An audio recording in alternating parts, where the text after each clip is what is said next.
American president തെരഞ്ഞെടുപ്പിൽ നിന്ന് Joe Biden ഒടുവിൽ പിന്മാറി. പകരം സ്ഥാനാർത്ഥിയായി കമല ഹാരിസിനെ നിർദ്ദേശിച്ചു.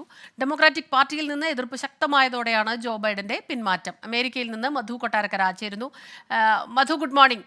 ഒടുവിൽ ആ ഒരു കാര്യം എത്തിയിരിക്കുന്നു. ഇങ്ങനെ പ്രതീക്ഷിച്ചിരിക്കുകയായിരുന്നു. എപ്പോഴാകും ജോ ബൈഡൻ പിന്മാറുക, അതോ അദ്ദേഹം കോവിഡിന് ശേഷവും തുടരുമോ എന്നുള്ളത് നിർണായകമായ വിവരം വരുന്നു.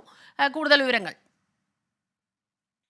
Good morning Smitha. Social media പ്ലാറ്റ്ഫോമായ എക്സിൽ ഇന്ത്യൻ സമയം രാത്രി 11:30 നടത്തിയ ഒരു പ്രസ്താവനയിലാണ് ജോ ബൈഡന്റെ ഈ പിൻവാങ്ങൽ തീരുമാനം പുറത്തു വരുന്നത്. തന്റെ ഭരണ നേട്ടങ്ങളൊക്കെ അക്കമിട്ട് പറഞ്ഞ ജോ ബൈഡൻ കമലാ ഹാരിസ് ഒരു മികച്ച ഭരണാധികാരിയാണെന്ന് ആ പ്രസ്താവനയിൽ പറഞ്ഞിട്ടുണ്ടായിരുന്നു.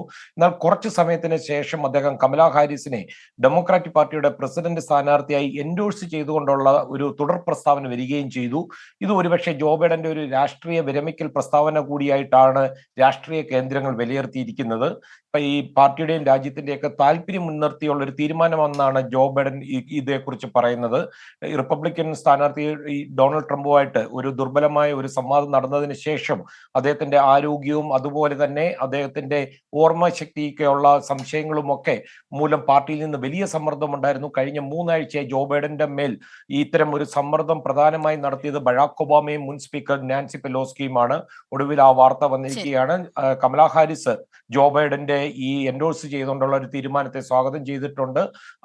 അത് ഒരു ബഹുമതിയായി കരുതുന്നെന്നാണ് കമലാ ഹാരിസ് പറയുന്നത്. സ്മിത. മധു കൊട്ടാരക്കരയാണ് വിവരങ്ങളുമായി നമുക്കൊപ്പം ചേർന്നത്.